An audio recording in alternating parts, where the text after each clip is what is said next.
এক দশক আগেও বিলুপ্তপ্রায় প্রজাতি হিসেবে গণ্য করা হয়েছিল বিষধর সাপ রাসেলস ভাইপারকে।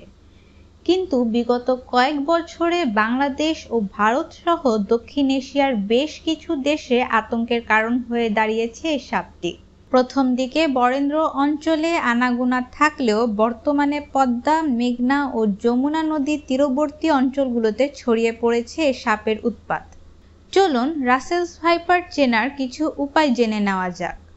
ভারতীয় উপমহাদেশের চন্দ্রবোরা বা উলোবোরা নামে পরিচিত এই সাপ 5.5 ফুট পর্যন্ত লম্বা হয়। ত্রিভুজাকার আকৃতির চ্যাপ্টা মাথা ঘাড় থেকে বেশ আলাদা। মুখের সামনের অংশটি গোলাকার, ভোঁতা ও উপরের দিকে বাঁকানো। নাকের ছিদ্র বড় এবং মাথার শীর্ষবিন্দু স্বতন্ত্রভাবে খণ্ডিত আবরণে আচ্ছাদিত। মাথা আকারে বেশ বড় এবং হলুদ রং বা সোনালী হলুদ, আর এর চারপাশে থাকে 10 থেকে 15টি বৃত্তাকার আঁশের বেষ্টনী।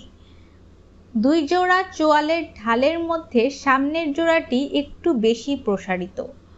মুখের ভেতর 2টি ম্যাক্সিলারি হাড়ের সঙ্গে 1 জোড়া করে মোট 6টি বিষদাঁত রয়েছে। তবে একদম সামনের জোড়া দাঁতগুলো বেশ প্রকাণ্ড এবং সক্রিয় থাকে। দেহের পেছনে ছোট লেজের দৈর্ঘ্য গোটা দেহের মাত্র 14%।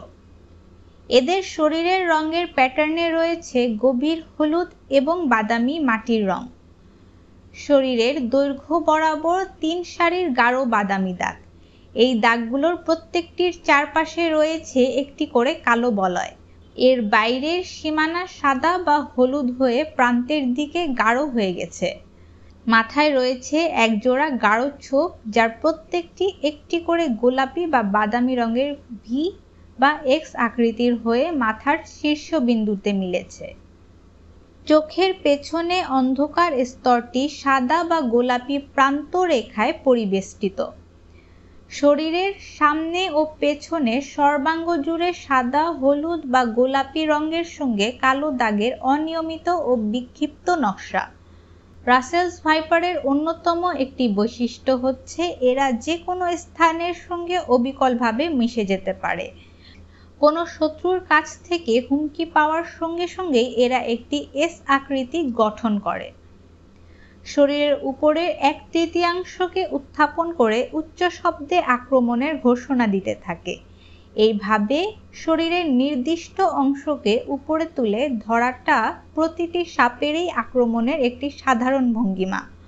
তবে অন্যান্য সাপের তুলনায় রাসেলস ভাইপার তার শরীরের বেশিরভাগ অংশ মাটি থেকে তুলতে পারে।